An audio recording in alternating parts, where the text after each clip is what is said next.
COVID-19 exposed the cracks in the American voting system.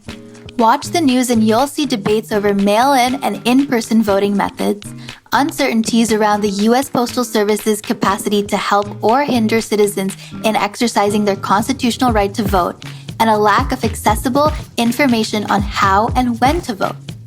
These factors, compounded by COVID-19, are especially concerning for the youth voter turnout in the 2020 election. Today's young people make up the largest and most diverse generation in history, accounting for 37% of the electorate. Yet, because of COVID-19 and campus closures, there's been a decrease in traditional registration in polling places where a majority of youth civic participation takes place. Therefore, it's become difficult to reach and inform rising voters on how, when, and why to vote. Despite being connoisseurs of digital technologies, efforts thus far to reach youth through the web and by text have been met with scant success. We cannot risk losing an entire generation of 18-year-olds at the ballot booth. 18by.vote, a youth-led and youth-driven nonprofit, uses relational organizing principles to increase youth voter turnout and participation. Our method is twofold.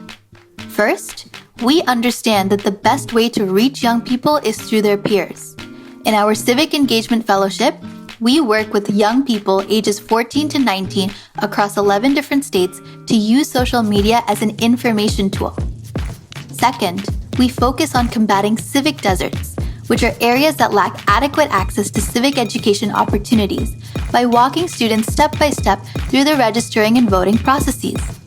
We empower young people to be civic leaders in their communities, address structural barriers to voting, and, even when faced with a global pandemic, participate in their democracy. Thank you for listening.